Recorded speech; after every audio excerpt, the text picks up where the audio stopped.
Well, today, Mesa County Clerk Tina Peters will be arraigned in the election tampering case against her. She is facing several felony charges tied to a security breach with elections equipment she was overseeing during the 2020 election. Peters already pleaded not guilty and says she did nothing wrong. Today's hearing is set for 4:15 in Mesa County, and the case is scheduled to go to trial in October. Today, a hearing is set in Georgia in the election interference case to figure out when all 19 defendants, including former President Donald Trump, will stand trial. Everyone has already pleaded not guilty and waived their rights to an arraignment. District Attorney Fannie Willis says she wants to try all of the defendants at once, but some of the people charged want their cases tried separately. Cherry Creek High School says that a social studies teacher and coach is on leave after an allegation of what police are calling criminal obscenity. Greenwood Village Police wouldn't give us any information about what specifically they're investigating, but the police department says the school district let them know about this nearly 2 weeks ago. The teacher has been on leave since then. Police and the school district would not tell us what triggered the investigation. We are not naming the teacher because he hasn't been arrested or charged with a crime at this point. Cherry Creek High School's principal told parents that they are hiring a full-time social studies teacher to cover classes during the investigation. The Adams 14 school district won't have to break up after all. The state is backtracking on its decision because neighboring school districts were not interested in absorbing new schools. Adams 14 has struggled with low academic performance for a decade. Last year, it briefly lost its accreditation, and the state decided to reorganize the district. Some of the options included closing schools, having neighboring districts absorb some schools, or dissolving the district altogether. Last week, the state agreed to call off the changes because neighboring districts aren't on board to help. New state performance data also shows Adams 14 is improving, with several schools seeing stronger academic performance. New this morning, a gift of green energy for more than a dozen school districts across Colorado. 9 News reporter Brianna Fernandez is live in Denver. Brianna, the state's giving out funding for dozens of electric school buses. Yeah, 67 electric school buses to be exact. So these new electric school buses will replace the old one that these 13 school districts have. And those school districts receiving these new electric school buses include Denver Public Schools, Boulder Valley, Sheridan, as well as Weld County. So officials say that this is all coming from a $24 million combined state and federal funding from Colorado's air quality improvement investments. So this grant will more than double the number of electric school buses on Colorado's road. So the goal is to replace costly diesel-powered buses with cleaner vehicles and help reduce kids' exposure to pollution as well. So officials also say the districts will save on maintenance and fuel costs, which can free up more dollars to be put back in the classroom for students as well. We decided we could go ahead and award all of the 13 school districts. And the really neat thing is that they're statewide. They're in rural areas, they're in metropolitan areas, they're in mountainous areas. So we got a great spread of school districts. So officials say the new electric school buses hopefully will roll out in the next year and a half. So not this school year or next year, hopefully by 2025. Corey, Jordan. All right, Brianna, thank you. And it seems like we talk about back to school earlier and earlier every year. So this morning we want to know, do you think school should start before or after Labor Day? Our poll is live at 9news.com/vote now. Now, according to new research from Pew, about 70% of public school students in the U.S. were back in school a week before Labor Day.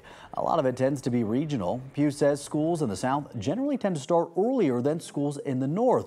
And in the Mid-Atlantic, almost all schools start after Labor Day. There are several reasons schools nationwide have opted for an earlier start date.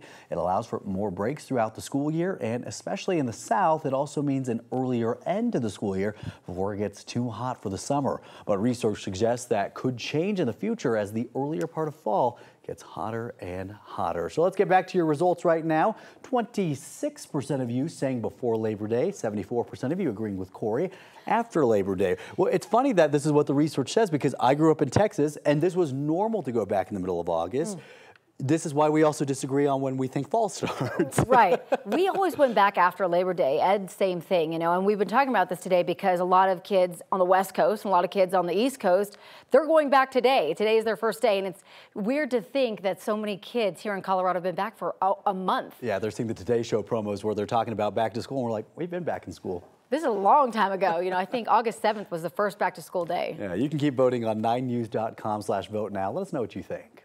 All right, at 6:06 right now, after protesters disrupted a drag show at Doug Coe Pride Fest, organizers say they're tired of seeing more hateful messages pour in. Members from the tactical training group Able Shepherd disrupted a family-friendly drag show on the first day of Pride Fest. They blocked the view of performances for about 40 minutes, wearing shirts that said "Stand to Protect Children." Then during last night's city council meeting in Castle Rock, one of the co-chairs called them out. We call out the hypocrisy of all of those who spent the last year spreading lies and accusations about our community. You have defamed our character, and I cannot repeat this enough times. Most importantly, you have brought harm and injury to the children you claim to want to protect, to the children of Castle Rock.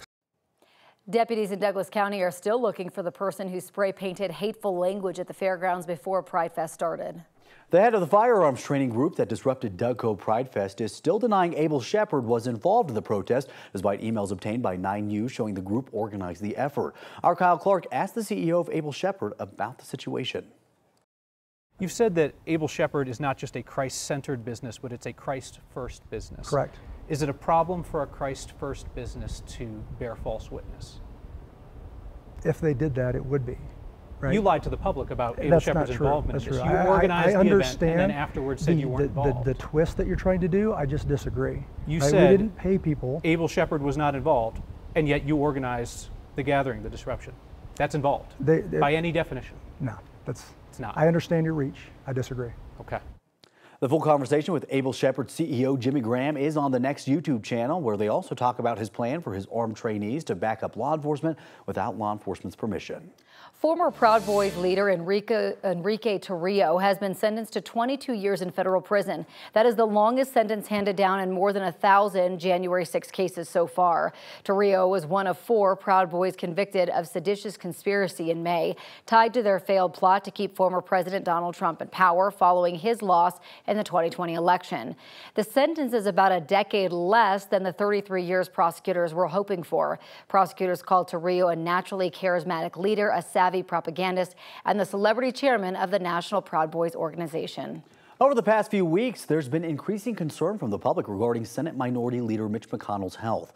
A doctor on Capitol Hill is shutting rumors down that he had a stroke or a seizure during the recent incident where he appeared to freeze. The latest episode happened last week in Kentucky. The 81-year-old senator did not speak for about 30 seconds after reporters asked him a question. A similar moment happened in July during a press conference at the Capitol.